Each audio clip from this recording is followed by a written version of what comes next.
ADHD, attention deficit hyper activity disability. Attention मतलब ध्यान, मतलब आप ध्यान केंद्रित नहीं कर पाते हैं, आपका पावर ऑफ कंसंट्रेशन यदि नहीं है तो ये डिसेबिलिटी किसी खास समय में नहीं है, ये इससे कॉमन फिनोमेना। जैसे मान लीजिए कि आप डिस्टर्ब है किसी कारण से, तो कॉमन है कि आपके साथ हो सकता है। सो ADHD, attention deficit hyperactivity disability, as the name suggests, it is a disorder that causes people to lose focus on task very easily. जो ध्यान काम कर रहे हैं वो भूल जाएंगे, क्लास में हैं तो टीचर जो पढ़ा रहे हैं वो आप ध्यान नहीं देंगे। People with ADHD find it difficult to stay focused, जहाँ कंसंट्रेशन है वो कंसंट्रेट नहीं कर पाते हैं, and pay attention and are unable to control behavior and their hyperactivity, मतलब एक्टिविटी को कंट्रोल नहीं कर पाते, जहाँ शांत बैठना है, ध्यान से सुनना है, वो काम वो नहीं कर पाते हैं। ADHD is of two types: hyper active impulsive ADHD, मतलब hyper active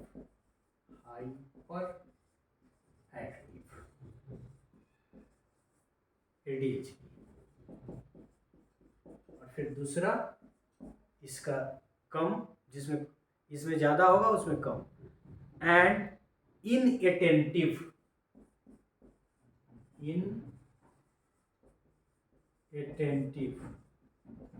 So this ADHD is of two types, that is hyperactive ADHD and inattentive ADHD. Let us learn. There is the third type, that is a combination of two. मतलब third is also there, which is the combination of, इसको 1 कर दें और इसको 2 कर दें, so combination of 1 and 2, मतलब at times hyperactive, at times inattentive. Hyper impulsive ADHD is distinguished by the person's excessive amount of activity, बेमतलब का busy without nothing का जो कंसेप्ट है।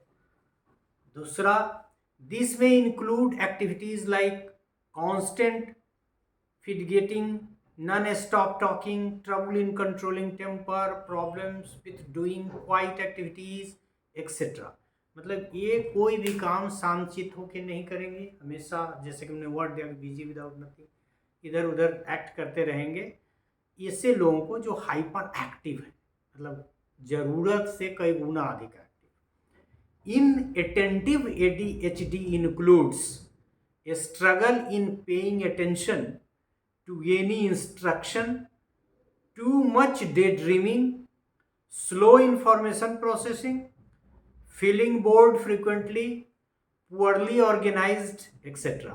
मतलब इनअटेंटिव ADHD से सफ़र करने वाले जो व्यक्ति है, बच्चे हैं, वो तो डे ड्रीमिंग बहुत करते हैं। दूसरी बात कि उनको किसी भी चीज़ को प्रोसेस करने में काफ़ी टाइम लगता है, बहुत जल्दी वो अपने को बोर्ड फील करने लगते हैं, और वो ऑर्गेनाइज्ड, उनका कोई भी सामान सब बिखरा रहेगा, ढंग से रहेंगे नहीं, आदि आदि चीज़ें हैं। मतलब ये एक तरह से कम एक्टिव है।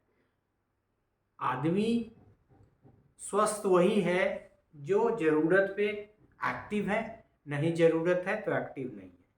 ये है कि कभी भी ज़रूरत के अनुसार एक्टिव नहीं है। एक कैटेगरी को कहा कि कुछ ज़्यादा एक्टिव हो जाता है बेमतलब का, और दूसरा कि इनएक्टिव रहता है जहाँ एक्टिव होना चाहिए, और तीसरी कैटेगरी की भी मनोवैज्ञानिकों ने कहा कि जिसमें व्यक्ति कभी एडिशनल हाइपर एक्टिव हो गया, कभी इनएक्टिव हो गया। There is a third type of ADHD that includes activities placed in both the category, as this is due to the combination of the hyperactive and inattentive ADHD, मतलब दोनों।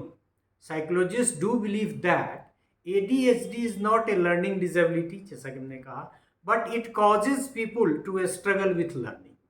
मतलब ये मानता है कि चूंकि लर्निंग मेन जो लर्निंग डिसेबिलिटी के टाइप्स हैं, जिसमें हमने कहा कि 3 ही को लोग मानते हैं बहुत लोग।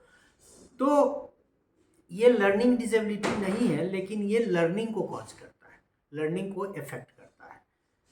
दे think it is commonly linked to other learning disabilities, और it is a subtype of other learning disability, क्योंकि attention deficit hyperactivity disabilities में अटेंशन की जो कमी है वो एक तो लर्निंग को कॉज करता है, लर्निंग को इफेक्ट करता है, और दूसरा ये कि it is commonly link to the learning disability, मतलब अदर लर्निंग डिसेबिलिटी, उसके एक सब टाइप के रूप में भी कई लोगों का इसको मानना है। So this is all about attentive deficit hyperactivity disabilities, ADHD, जिसमें हमने हाइपर एक्टिव, इनअटेंटिव ADHD और फिर थर्ड टाइप की भी बात की, इसमें ज़्यादा एक्टिव है, बिजी विदाउट नथिंग, और ये फिर बहुत डल है, एक्टिव होना चाहिए तो अननेसेसरली मतलब स्लो है, और इसमें है कि एट टाइम्स ये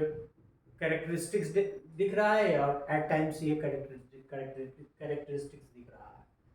और माना ये कि ये लर्निंग डिसेबिलिटी यदि नहीं भी है तो ये इसकी वजह से लर्निंग इफेक्ट होती है, और इसीलिए इसको लोगों ने लर्निंग डिसेबिलिटी की कैटेगरी में डाल दिया। So thank you for this part, thank you.